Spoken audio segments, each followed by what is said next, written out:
Welcome to Dunbar High School's 16th Annual Academy Awards.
Good evening and welcome to Dunbar High School's 16th Annual Academy Awards Ceremony, a virtual event. Being that it is a virtual event, if you can, take off your mask and enjoy the presentation like I am from the comfort of your own home. My name is Denise Spence. I am the IT Programs Manager for the Academy for Technology Excellence. It is my pleasure to guide you through how this virtual event works. I would like to first begin our program with a huge thank you to our many sponsors. Your generous contributions came through and helped us to recognize over 300 students with tangible awards that they can bring home to their family and friends. Although this has been a challenging year because of the pandemic, many of our students really persevered through and lived up to our motto, achievement is the expectation. Yeah, I know you were saying it in your head. And now I would like to introduce Rita Davis, our CTE Director for Lee County Public Schools. Dunbar High School Academy students, congratulations on working so hard to achieve one or more industry certifications this year. You have chosen to place yourself ahead of your peers by committing the extra effort required to become industry certified. As you continue your journey, I am sending you lots of good vibes and well wishes for future success. Go Certified Tigers! Thank you, Ms. Davis. And now for some words from Carl Burnside, principal of Dunbar High School. My name is Carl Burnside, and I am the proud principal of Dunbar High School. I want to welcome you to our annual Academy Awards as we celebrate the accomplishments of students who attend arguably the top technology high school in the United States. At Dunbar High School, our theme is Achievement is the Expectation, which is a perfect lead-in for tonight's awards, which recognize the achievements of our students. I also want to use this opportunity to extend my thanks to the school board members of Lee County, as well as the superintendent and cabinet who have always supported the technology program here. I also want to thank the Business Advisory Committee of Dunbar High School, which has assisted us with becoming the standard for high school technology programs. I want to thank the parents who believe in what we are doing and have entrusted their children to us. The technology teachers here at Dunbar High School, under the leadership of IT Programs Manager Denise Spence, and they continue to amaze me with their results. Yes, we have a phenomenal state-of-the-art building, but it is the teaching staff that makes the program so successful. Even through the pandemic, our Academy for Technology Excellence has still continued to excel. We will have 5 finalists who have finished in the top 3 in the country on the National Microsoft Competition. That is a record performance. We also have retained the Cyber Patriot title for the district for the 3rd straight year, the only school in Lee County to win it. And those are just 2 examples. Dunbar has established itself as the Mecca in the state of Florida and a force nationwide in the area of STEM, which is science, technology, engineering, and math. Because of Dunbar being a Microsoft showcase school, I have flown to New York as well as Barcelona, Spain for national and world technology education events hosted by Microsoft. Due to the massive success we have experienced, I was invited to testify before Congress in Washington, D.C. We have a world-class operation in technology and are doing the same in other areas. The best is yet to come.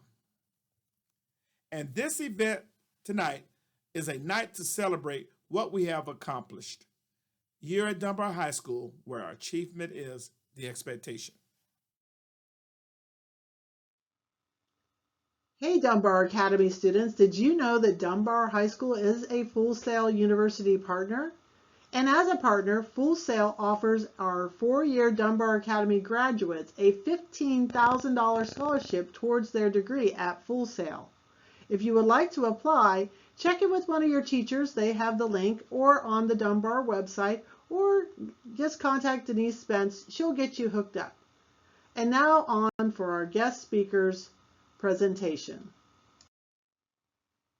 Next up is our featured guest speaker, Luis Garcia. He is the Vice President of Emerging Technology for Full Sail University.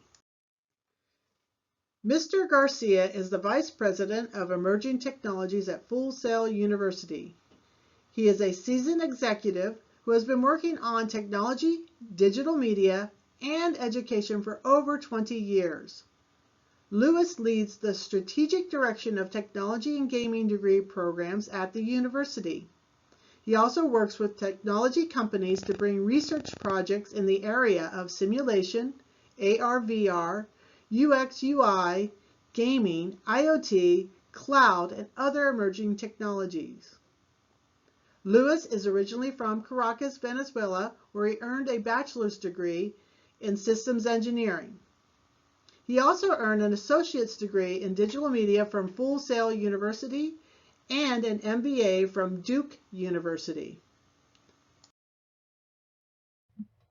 So hello, and my name is Luis Garcia, and I'm Vice President of Emerging Technologies at Full Sail University. And first and foremost, I want to congratulate the graduating class of Dunbar High School and for their achievements in technology and for finishing their journey through high school. And really wish you the best in your career coming up.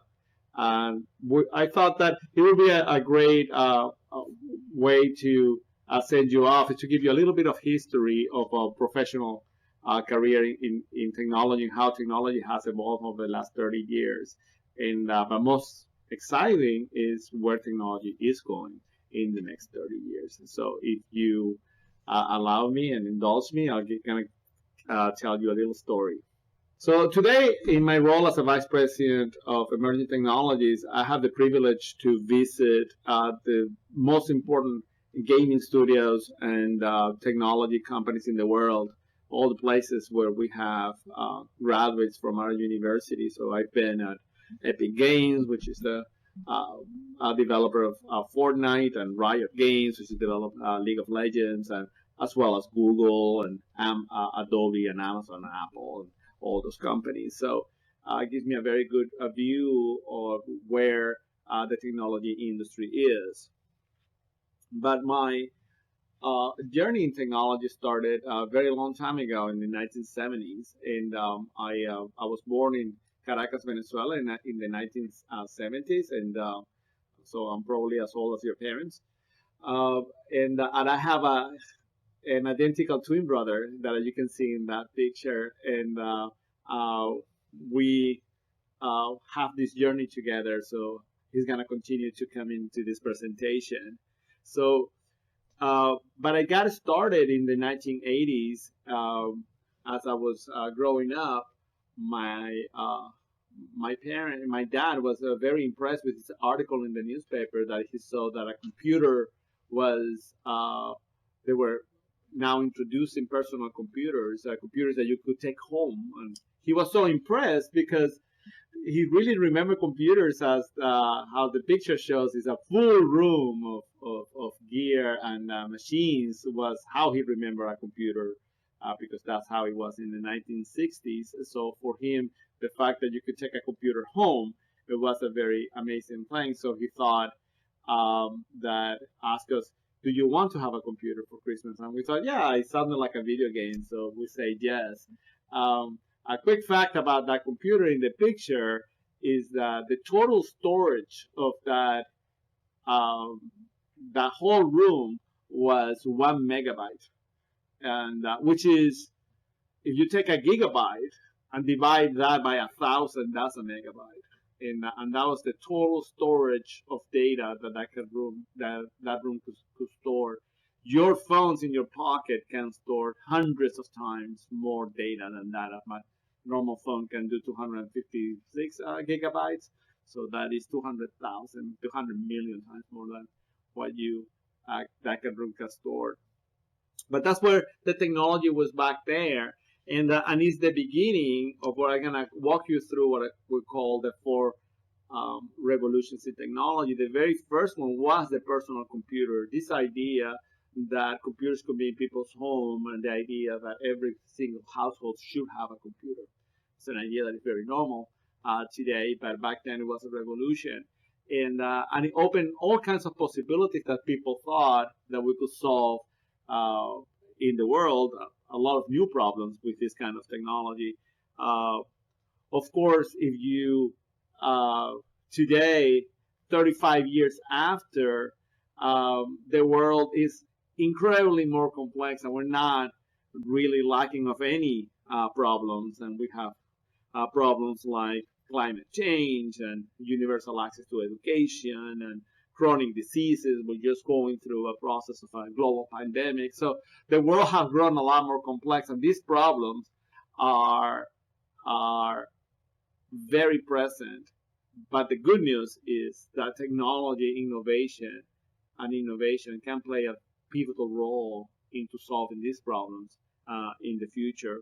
So let me give you an example. We're gonna play a video in a second here, but this is an example of combining emerging technologies to solve a very particular problem. In this case, was for students and children with cerebral palsy, an area that doesn't have a lot of research, but we partner with an organization that helps these kids, and we're able to develop a simple technology that made a huge difference in the lives of these students. So we're gonna go ahead and play that video for you.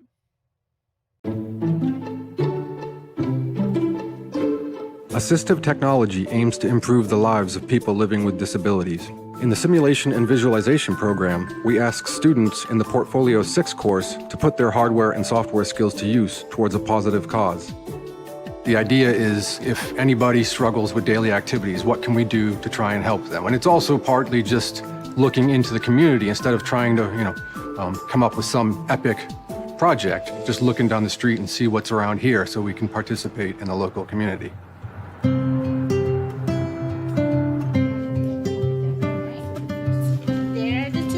SECO is a facility down the street here that works with kids with cerebral palsy and a whole range of motor disabilities and things like that. It's so important for me to give success for these kids because they lose it in very early ages. Started with I cannot roll over, I cannot reach for my toy, but I want to. But I think we can change their life and make them as independent in their own life as possible. Their facility has lots of ladder devices like this because they use them for strength training and grip, climbing, walking. So when we toured their facility and realized that, we decided that's a good target. Let's see if we can try to digitize one of these and make it interactive.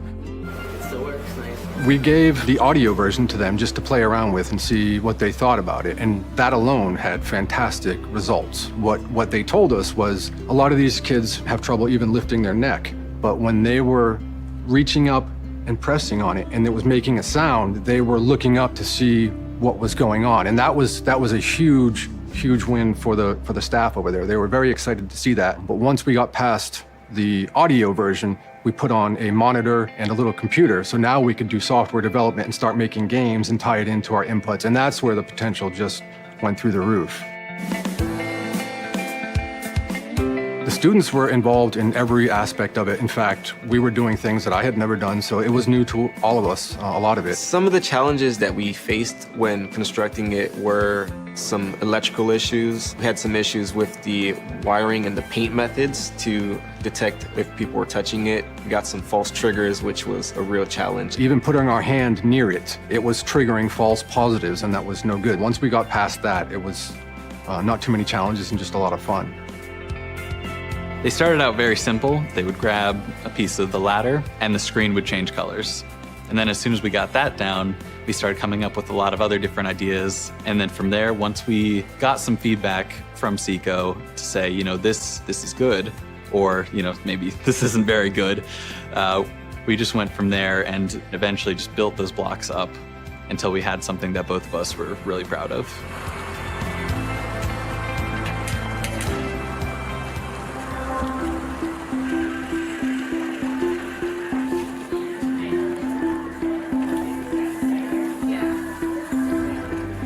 This is something that some of my students and I have been working on for many months. And we made it to obviously look very similar to some of the devices you have here, these ladders. And we looked at some of the activities that you do and tried to make them into more like a game, a computer version where we can interact and get feedback. So does anybody want to try this out? It's so important for our kids to get the technology closer to them because it's motivating them more. Almost all of our kids has an iPad at home. Now they have the motivation right in front of them. It gives us opportunity to develop head control, develop eye-hand coordination, develop holding grasp, and it's connected with a game which contains the opportunity to develop cognitive levels as well. After we delivered the ladder, I got back and we started receiving pictures of the kids and the staff using it. And that's when it really kicked in. The smiles were so powerful. A lot of the projects I had worked on previously usually involved some sort of training. It was really nice to see that there's just a totally different direction that the field can go. Sometimes we just lose touch with connecting with people and helping out each other. And it's just like, do you need a helping hand? We can just help you with this stuff, make your life a little bit better. For us, it was just work. But when you see the result of that and the smiles, that's when you realize you've done something much bigger than just worked on a project.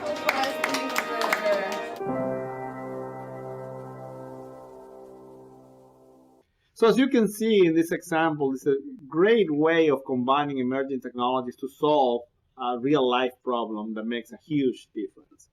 And this is something that we're going to continue to see in the next years. But 25 years ago, when I went to university, that's not what we were. So here's a picture of now my brother and I, a little grown up, and that's a picture of an actual computer lab at Full Sail University.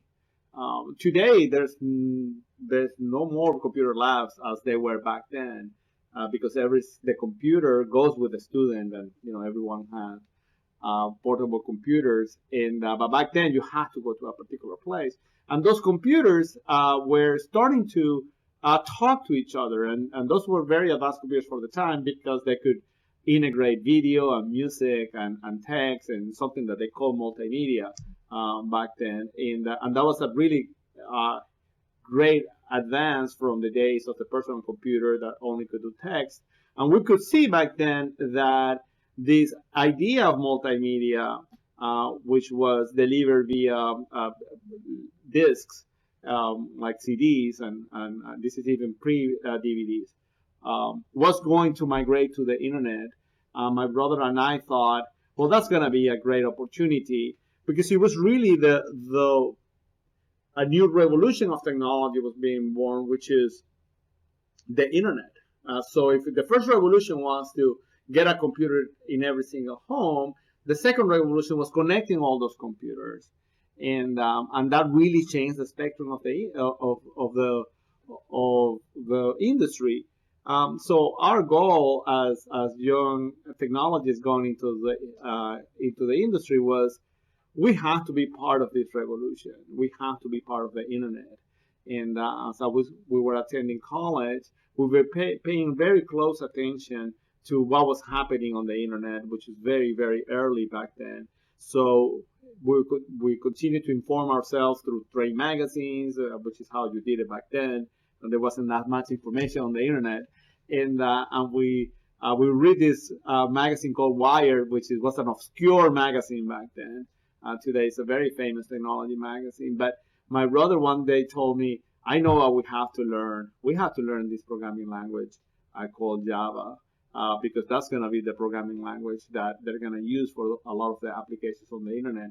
So we went ahead and bought ourselves a book. And we went to a bookstore, bought a book. I know these are concepts that are foreign to you, because people don't have, there's no more bookstores left, and people definitely don't buy books. But that's what we did, and every day after class, we will read ourselves and teach ourselves this programming language. And so that when we got an interview, we were able to gain more access to job opportunities. So the other picture there is about a conference that there was a competition at our university to take students to this NAB conference, the National Association of Broadcasters conference in Las Vegas. Over 30,000 people go there, and we won some of the spots to go to that conference, all expenses paid. And through there, we met who will become our first employer, a company from Milwaukee, Wisconsin, which was doing a lot of work for ESPN back then in animation. But they established what today we will call as an extranet. It is a website where the producers could look at the progression of the work that was being done by animators, because the company was in Milwaukee, Wisconsin, but ESPN is in Connecticut. And so before the internet, they would be creating tapes and FedExing those tapes and then getting into phone calls to get feedback.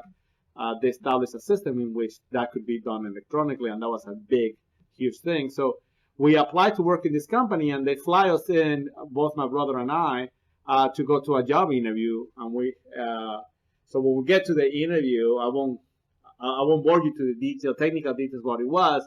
But surprisingly, it wasn't really an interview. It was a programming challenge. They wanted to create a technology that didn't exist to connect a certain 3D animation software with the browser, and there was no way to do that. And they gave us 3 days over a 4th of July weekend to create the technology that would connect those two things. So they say, here's the keys to the office. Those are the books over there. We'll see you Monday. And that's how we got our first job on Monday when they walk in. Thankfully, we had that technology ready, and which, by the way, could only be done in Java. So that paid off to be ahead and be able to be have expertise in a technology that was a nascent technology that they were going to use. And but the reason why we bring the story in is because once we had that job, that's what our life turned into. Every single day, we were creating technology that didn't exist. And when you work in technology, that kind of becomes your job. There are problems to be solved, and likely there's no technology that solves them, and then you're called in to create that. And that's what we did back then. So in a couple of years after that, the internet really started exploding. So we have a graphic here. I'm going to be comparing with you. So in the mid-90s is when the first technology companies for the internet started coming out. Some of these names you may not know, some of them you may not know, but that's where Amazon came from Yahoo came from Netscape, which is the first commercial browser, came from. And there was just very few people. It was 25 million people at the beginning of the internet in 94, but within a couple of years, we were having 180 million people connected to the internet, which started making things very viable, and that's what we call the dot-com bubble, because a lot of companies had this dot-com name next to it, My first job, my second job after the first company I went to from that interview was a .com company, and that's into the late 90s.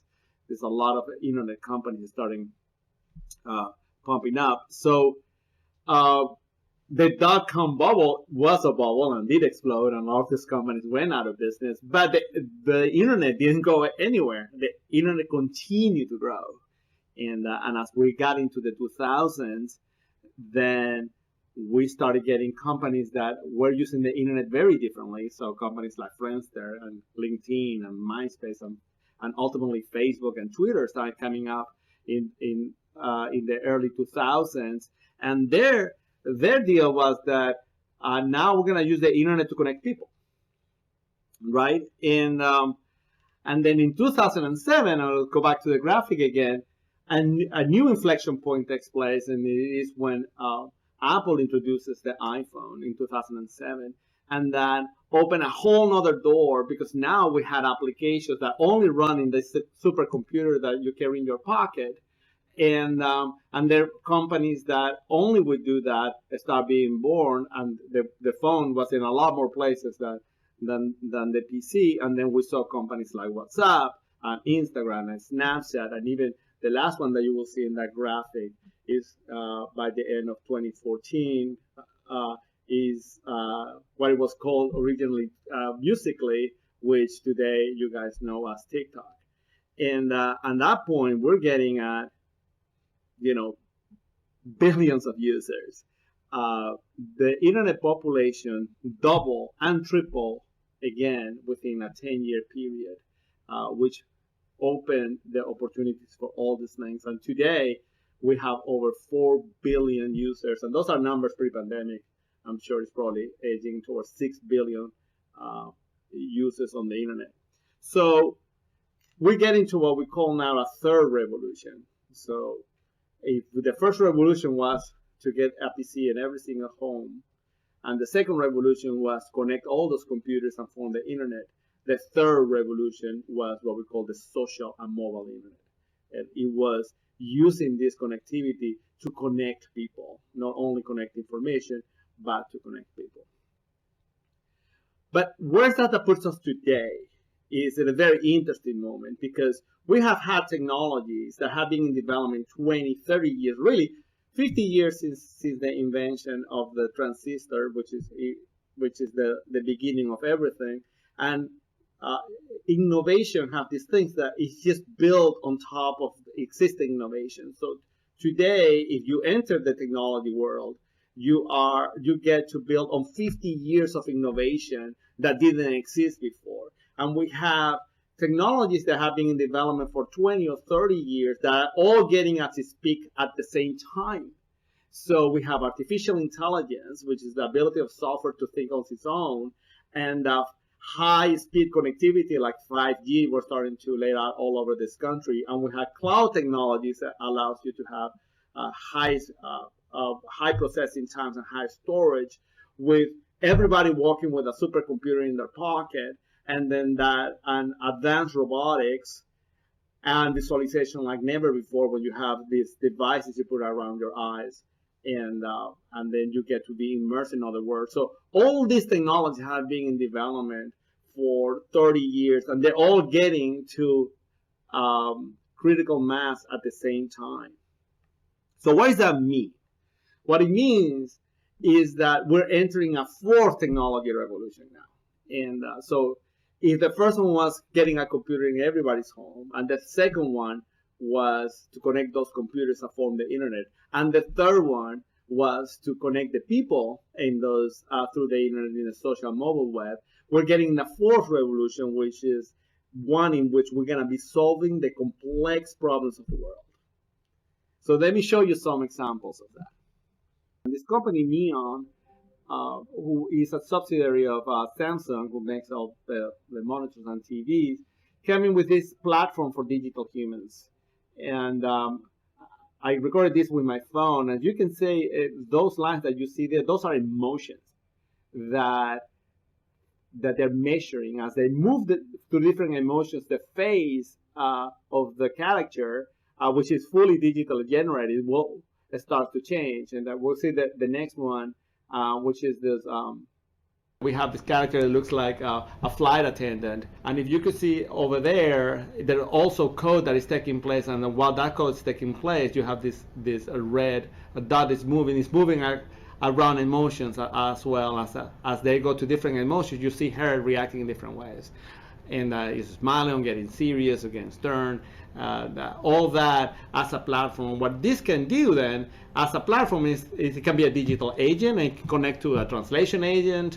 A machine that then you can speak in any language and be translated into any language. A teacher and then be a different teacher for you, or it can assist you in any problem. So it's an interesting technology. It was in beta of beta back then, but today, a few months ago, during the pandemic, Epic Games, who develops the gaming engines are the guts of a video game, and the things that is measuring all the things that a video game has to do is these gaming engines, and they're getting so good that now they're being used in movies. If you watch The Mandalorian, they use the same gaming technology for generating the backgrounds that the actors are interacting with, and Epic released their product for digital humans that they call MetaHumans. And these are fully digitally also operated.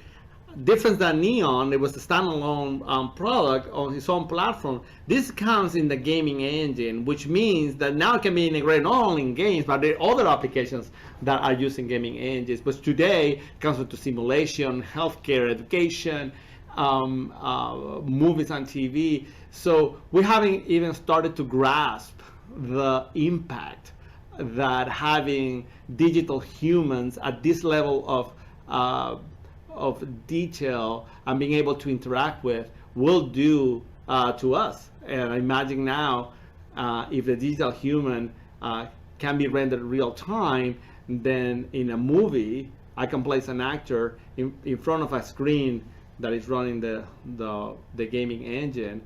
And before, those objects were inanimated in a way, but now I could put a character in there that is not a real person, and the actor could interact with it.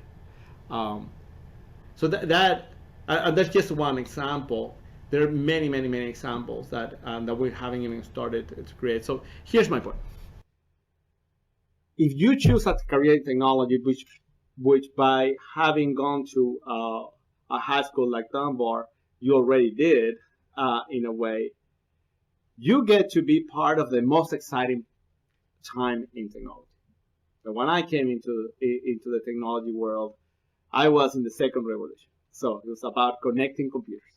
And it was great, it was fantastic, and we solved a lot of problems with that.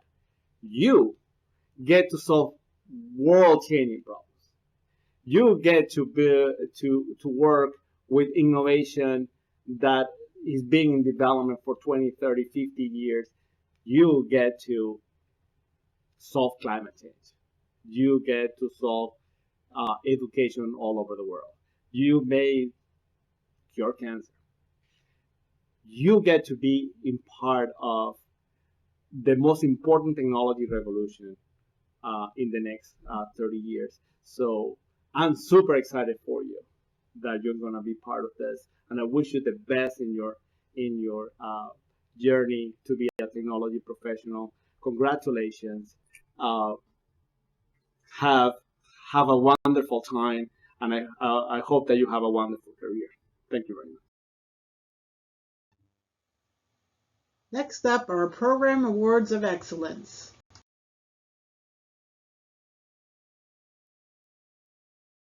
Hello, Certified Tigers, families, Business Advisory Committee members, and supporters. It's such a joy to congratulate all of those certified students who will be the contributing factors to the prospects of creating the emerging technology that will continue to be the driving force in the world's economy.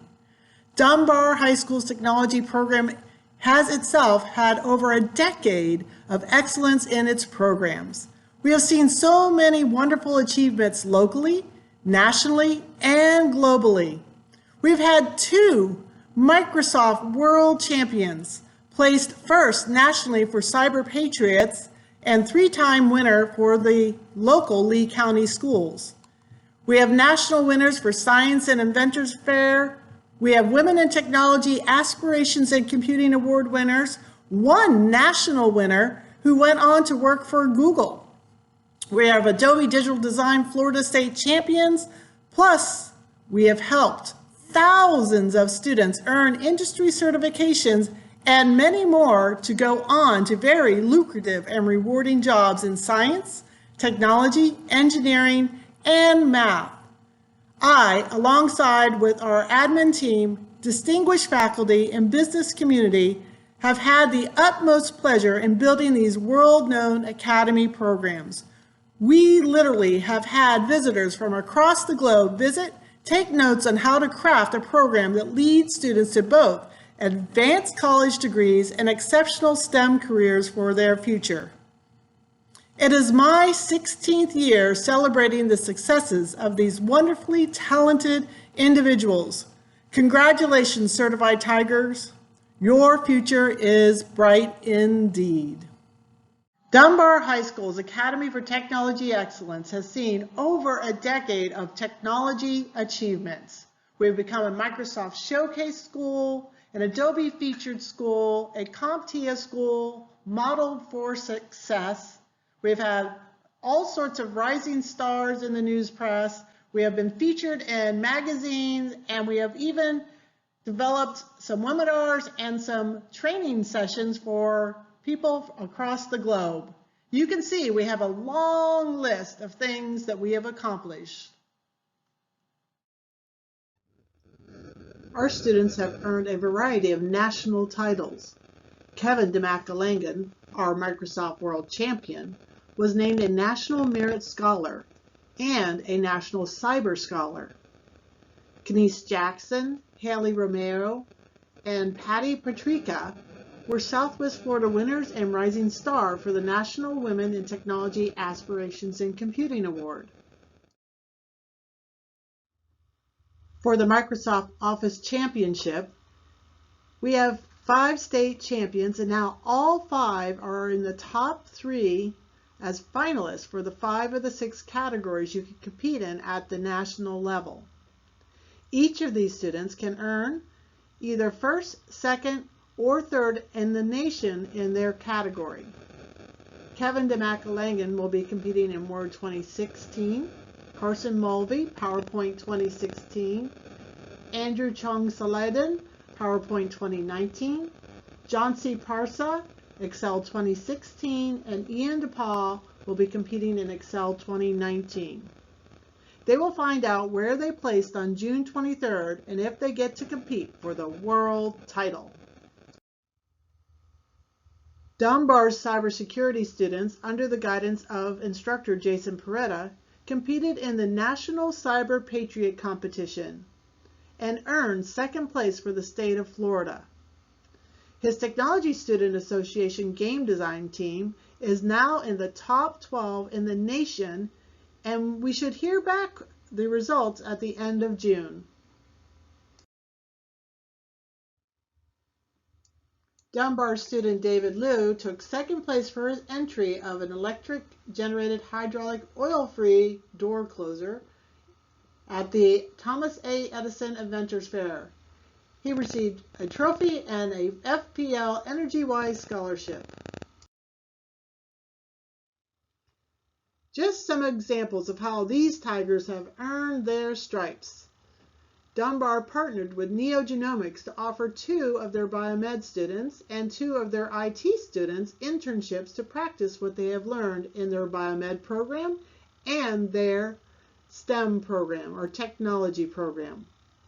Dunbar has continued its long-lasting partnership with Chico's FAS, who invited 2 more of Dunbar's IT students as interns in their IT department. And of course, we have a student who has been hired by one of Dunbar's business partners, straight out of high school with a very nice salary. I think he'll be making more than a starting teacher. I would like to thank the following Academy teachers for their dedication in creating a successful environment where hard work and innovation are the backbone of the programs we offer. Their compassion and expertise have helped so many students find their way into future careers in STEM. Our students at Dunbar have the ability to earn over 33 credentials by the time they graduate. Hi, my name is Jana Bolden. I am the engineering department head here at Dunbar High School, and I want to congratulate all my students who earned the Autodesk certification this year. See you next year, students. Hi, I'm Belinda Bell. I'm a teacher of web design here at Dunbar High School. And this has been a trying year for students and teachers alike with COVID and teaching Zoom classes at the same time as regular classes. I was sad for our graduates last year and not getting a regular graduation or our award ceremony at the end of the year. But this year it looks like it's all a go, so hoo-hoo. Many obstacles can keep us from doing things that we call accomplishments in life. Certifying requires an individual to dedicate learning time to subject and matter, some memorization, some testing strategies, some nerves to go into the testing center, and to beat the clock in there with your knowledge. Your accomplishment, the certification, is going to go on your future resume to jobs and to colleges, and I feel like that's quite an accomplishment for everybody. So Ms. Bell says, to all Academy students and parents of Dunbar High School. My name is James Bell, and I am the game design and 3D animation teacher here at Dunbar High School. Currently, my students can earn 2 industry standard certifications, one for Adobe Animate CC 2018 and one for 3ds Max 2020. I'm very proud of all my students. They have overcome and achieved during this unprecedented time. These kids worked very hard to be prepared for these difficult certifications, sometimes having to take all 3 attempts before passing. It is with great pleasure that I stand before you to recognize the certified students for Game Design Foundations and 3D Animation. Please join me in congratulating them at this time. Thank you and best wishes to all. Good afternoon, Tigers. My name is Mr. Funderburk, and I have the pleasure of teaching AP Computer Science in all levels of digital design. Despite 2020's challenges, these students have stepped up and earned their industry standard certifications with Adobe Certified Associates or Microsoft Technology Associates. I'm proud of all the students who turned this crazy year into a year to better themselves, and I look forward to seeing where they go from here. Hello, I'm Ms. Bradley, and I teach technology education here at Dunbar High School. I am so excited about this time of the year because we get to recognize our students on their many achievements. They worked so hard at earning their industry certifications in Microsoft Word, PowerPoint, Excel, CompTIA ITF, and CompTIA A+. Even during a global pandemic, you have all managed to rise above and push yourselves to try new things. I am so proud of you all and all that you accomplished so much in this short time. These accomplishments and skills will shine and help you advance quickly in whatever career you choose, and you will earn higher salaries. How exciting is that? As freshmen, you have set the foundation for your high school career. I want to wish the class of 2024 the best in your future. Enjoy summer break, and remember, my room has changed, but I'm just down the hall if you need to find me. Enjoy the awards and see you all next year. Good evening, Dunbar High School families. My name is Jason Peretta, and I teach the Tier 2 Networking and Cybersecurity classes at Dunbar High School. These classes give your child an opportunity in earning various IT industry certifications, such as CompTIA's A+ and Net+ certification, as well as the Microsoft Technology Associate, or MTA, certifications in networking fundamentals and security fundamentals. Not only am I a teacher, I'm also the advisor for Dunbar High's Technology Student Association chapter, as well as our Cyber Patriots cybersecurity team. TSA and Cyber Patriots performed very well this year. TSA had a winning video game design team that placed first in Florida and are headed to nationals this summer, and Cyber Patriots came in second in Florida, and I couldn't be any more proud of them for their efforts. These students have been through a lot this year with the ongoing COVID-19 pandemic and getting used to a school year unlike any other school year that they've ever seen. These students have worked very hard overcoming some different challenges this year, and I am really proud to see them overcome those challenges and earn the certifications that will lead them to future job internship opportunities, as well as full-time employment in the IT field. With that said, I would like to welcome you all to the 2020-2021 Dunbar High School Virtual IT Academy Award ceremony. The Academy for Technology Excellence began at Dunbar High School in the fall of 2005. Our 4-year double block program continues to provide state-of-the-art instruction in information technology and cybersecurity. In the first year, students learn how to build and troubleshoot a computer. During Tier 2, they learn to network computers together. In Tier 3, they learn both the client and server operating systems. Next year, they'll take over management of our on-campus private domain and study cybersecurity with a focus on CompTIA's Security Plus. 13 students, juniors and seniors, comprise this year's Tier 3 class. They've received instruction in and had the opportunity to sit for tests, including the Microsoft Technology Associate certifications in Operating System Fundamentals and Server Administration Fundamentals, as well as the CompTIA IT Fundamentals and Server Plus exam.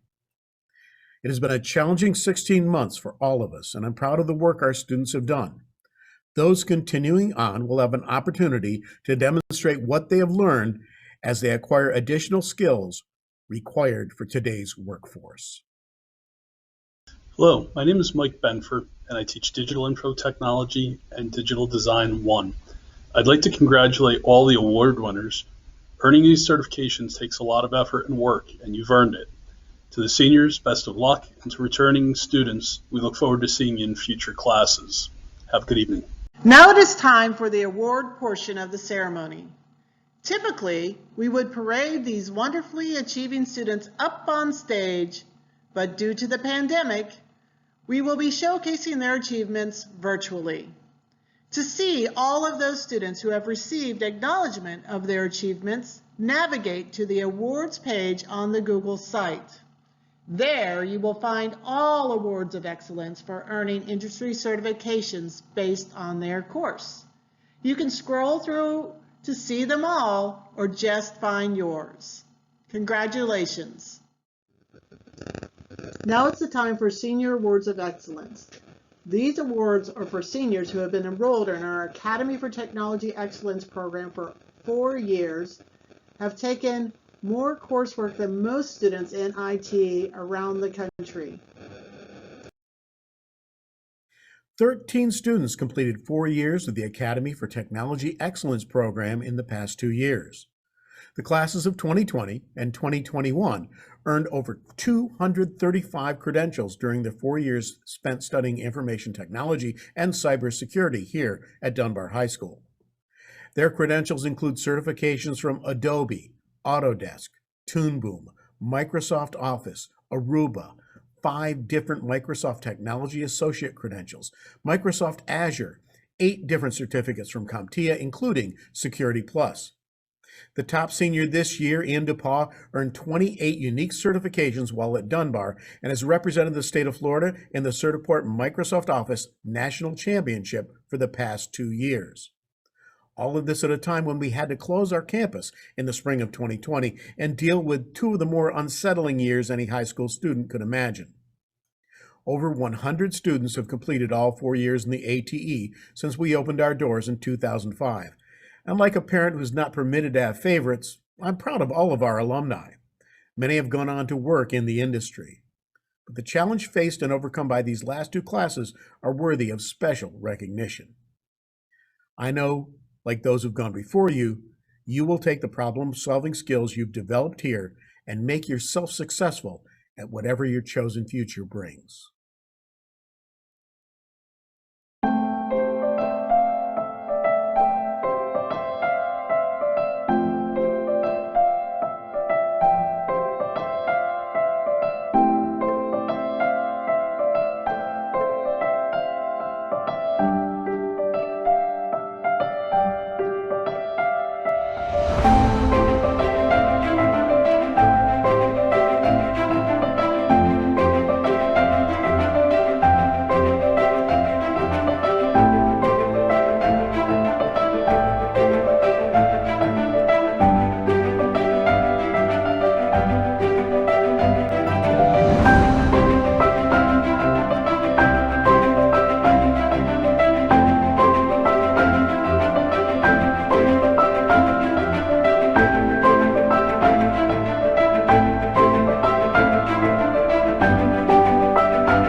Congratulations to one of the highest achieving Academy seniors in our ATE program, Ian DePaul. He is the recipient of the G.E. Sieber Memorial Scholarship. Ian earned over 29 certifications in the past 4 years in our Advanced Networking and Cybersecurity track. Plus, he is a top 3 finalist for the Microsoft National Championship. Ian's dedication to a 4-year rigorous track has proven that he will have an incredible future in technology. We are so proud of you, Ian. Also, congratulations to Kevin DeMacalangan. He too has been selected for the G.E. Sieber Memorial Scholarship, a rarity to have 2 seniors selected for this award.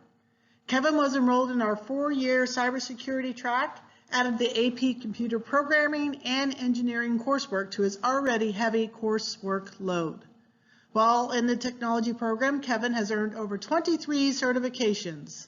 His team took 2nd place in the state for Cyber Patriots. He's one of the top performing math students in the district.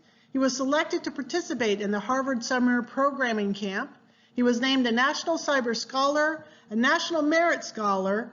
He has placed 1st in the state for Word, PowerPoint, and Excel in the Microsoft Office competition, is in the top 3 from the Microsoft Word nationally, and hopes to get 1st to compete in the World competition. Plus, Kevin is a Microsoft Office World Champion in Excel.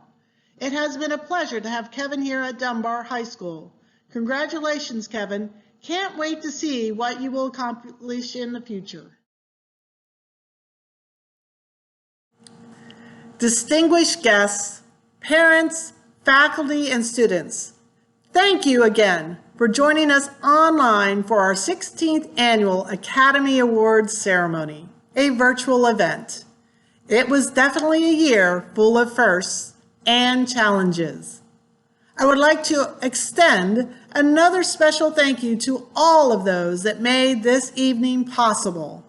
Our sponsors, faculty, student helpers who help with photography and awards, Business Advisory Committee members, distinguished guest speaker Louis Garcia, our school board members, and our superintendent of schools, Dr. Gregory Atkins.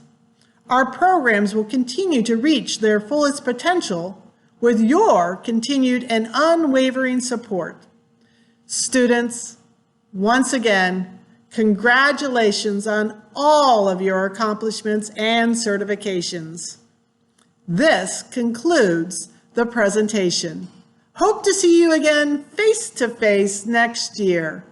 Stay well and continue to earn those tiger stripes. Goodbye.